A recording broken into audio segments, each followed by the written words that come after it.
Assalamualaikum warahmatullahi wabarakatuh. Alhamdulillah kita bisa kembali lagi dalam program Sirah.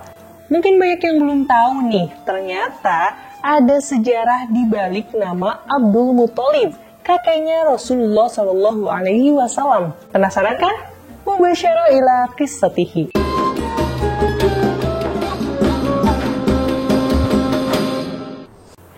Suatu hari, Hashim, ayahnya Abdul Muthalib, pergi berdagang ke Syam.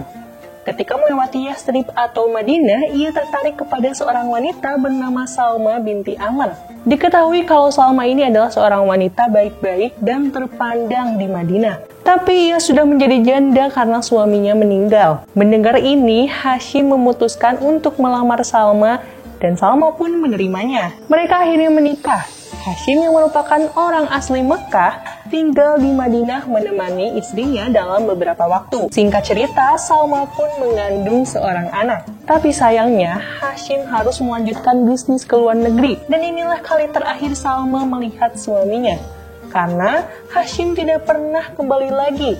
Kabarnya ia meninggal di Palestina. Salma kemudian melahirkan seorang anak laki-laki yang diberi nama Syaibah. Alasan diberi nama Syaibah karena anaknya mempunyai rambut putih atau uban di kepalanya. Oke, sebelum lanjut lagi, wafilah, kita simpulkan dulu kalau Syaibah ini adalah nama kecil Abdul Muthalib, kakeknya Nabi Muhammad. Adapun nama Abdul Muthalib baru didapat saat Syaibah pulang ke Mekah bersama pamannya. Jadi kan ketika Hashim meninggal, kedudukannya sebagai pemuka kaum Quraisy di Mekah digantikan oleh adiknya bernama Al-Muthalib. Syaibah yang seharusnya melanjutkan tahta ayahnya, ia justru tumbuh besar di Madinah tanpa tahu menahu kondisi pemerintahan Mekah. Maka dari itu Al-Muthaliblah yang mengurus Mekah. Al-Muthalib lalu mengunjungi Syaibah. Ia hendak mengajaknya untuk tinggal di Mekah bersama keluarga ayahnya. Begitu tiba di Madinah, Al-Muthalib tersentak melihat keponakannya. Menurutnya, anak ini benar-benar mirip Hashim. "Ayolah ikut paman ke Mekah," ujar Al-Muthalib. Mengetahui niat Al-Muthalib, ibunya Salma tidak mengizinkan anaknya untuk pergi. "Dia buah hatiku satu-satunya.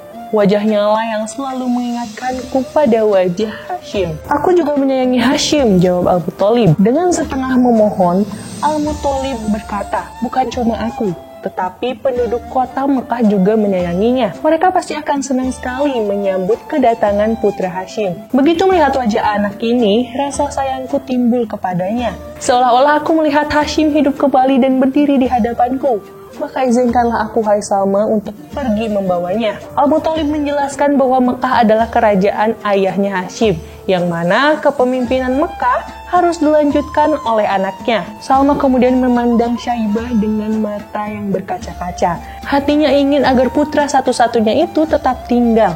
Namun di sisi lain ia tahu masa depan Syaibah bukan di Madinah, tapi di Mekah. Akhirnya dengan berat hati, Salma mengizinkan anaknya pergi. Al-Muthalib sangat gembira. Ia pun berjalan membawa Syaibah dan duduk di atas unta. Sampainya mereka di Mekah, orang-orang menyangka bahwa anak yang duduk di belakang Al-Muthalib adalah budaknya.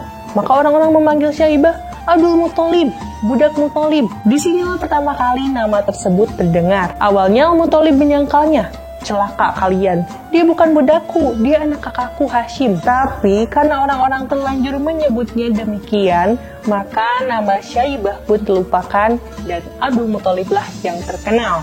Jadi begitulah asal-usul nama Abdul Muthalib. Jika ada informasi lain yang kalian tahu, sharing di kolom komentar ya. Jangan lupa subscribe channel ini biar gak ketinggalan update terbaru dari kami. Terima kasih. Wassalamualaikum warahmatullahi wabarakatuh.